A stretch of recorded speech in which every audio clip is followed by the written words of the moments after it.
Welcome to the Sacred Skeptics Podcast. Only two things are required to be a sacred skeptic: the humility to say, I could be wrong, and the courage to follow the truth, wherever it leads. Dealing with current events, cultural issues, and spiritual questions. Here are your hosts, Rick Henderson and Mike Bell. All right, welcome back to The Hot Mess. Last episode, we dove headfirst into a topic that has evoked some frothy disagreement, even rage from some folks. And hey, there are people telling me that I need to sit down, shut up, and listen. And hey, I'm happy to listen, but I'm not going to shut up. Mike, how about you? You going to shut up? You going to be bullied into staying quiet when others charge you white privileged man in power? You promote rape culture and the mistreatment of women. Are you going to stay quiet?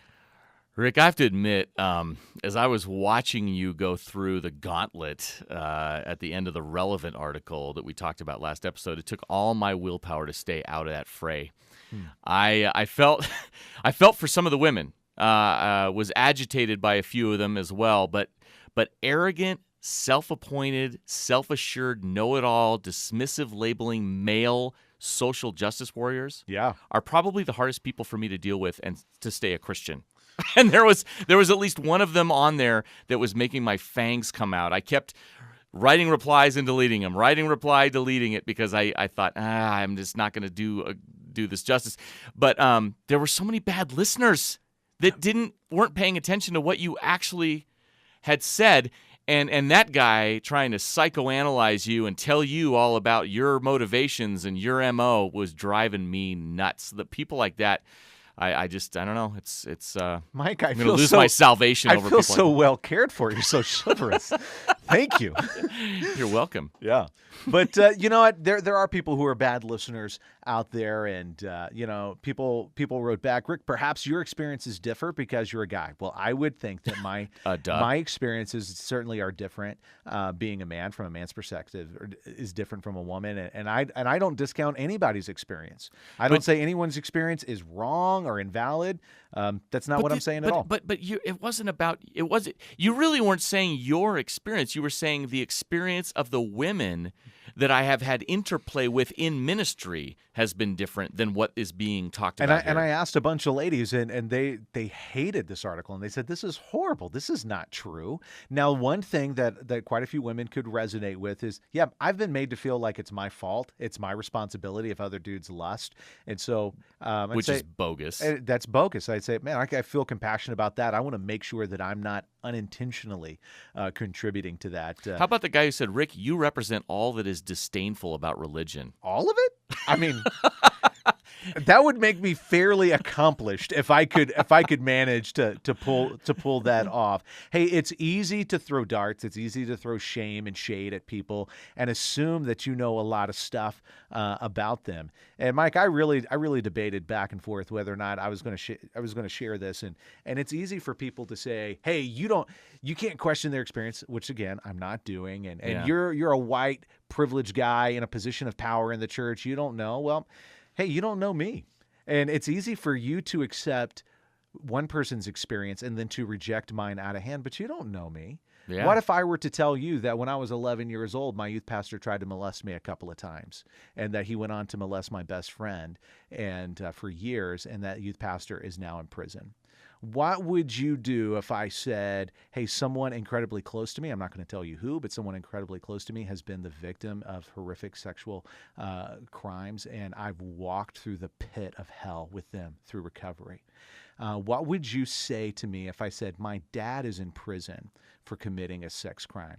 Would you just dismiss me? Because try to find someone else who's experienced the pain of sexual brokenness and sexual crimes from as many different angles as I have. You're just going to dismiss my experiences, bro? On what basis would you do that? So you revealed a few of those facts to me for the first time today. Yeah. And I don't know anyone else with your history. And what I thought is what the observation I made was, if anyone has a reason to project something onto Christian culture, it would be you. Yeah. But you're not going to do it, right? No, my experiences represent what happened to me. They represent what happened in my life and what happened to other people's lives. but it doesn't prove that there is a top-down teaching in Christian culture that celebrates this, that perpetuates this, that cultivates this. Now, we will agree that there are some people who have written some unfortunate and said some unfortunate things. Hey, John MacArthur writes some stuff. I'm like, bro, that is harsh, and you have strayed away from what I think the Bible clearly teaches. Yeah, and Driscoll does exactly what these women are accusing everyone of doing. And isn't it fascinating that everybody wants to point to Driscoll as being emblematic of what's wrong with evangelical culture?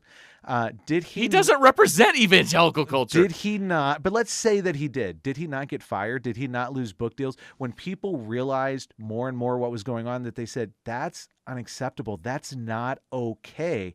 So actually, when you appeal to Driscoll, he's actually evidence that contradicts what you're claiming. He's kind of discredited in the Christian community as a leader. And are there pastors who do horrible, despicable things and say bad things? Yeah, but typically they lose their job and they lose influence and they lose book deals and they lose speaking gigs. Right. They're not celebrated. Hey, why don't you go Craig Rochelle, Stephen Furtick, Andy Stanley, Tim Keller, Rick Warren, other prominent pastors, and then the countless less prominent pastors like myself. Go watch what they have to say, go read what they have to say, and see if you can find something that actually perpetuates this. I think you're going to have a hard time making that case because it's not there. Your experience is real. Your supposed interpretation of what these major Christian voices are saying is not true. Right. Now, that does not mean that there aren't hundreds or thousands of women within the evangelical community who have heard these bastardized messages about sexuality and their responsibilities to their husbands to never say no and all this kind of garbage. That stuff is happening. We're acknowledging that it is happening. We're just saying it's not a pandemic. It's not in every nook and cranny of the Christian world. If you went and grabbed several people who attended one of the services at South Mountain Community Church on Sunday, and you asked them, what did Rick Henderson say? What did he teach? Do you think that you would get a perfect representation of what I said? Or do you think that it would be kind of a filtered, garbled explanation? There would be a little bit of a game of telephone going on there. Yeah, there'd be a little, and people would misremember. People remember about 10% of what they hear. They remember about 20% of what they write down. It spikes to 60 to 70% if they talk about it in a group within a reasonable time frame of hearing something, and then it climbs to over 90% if they teach it.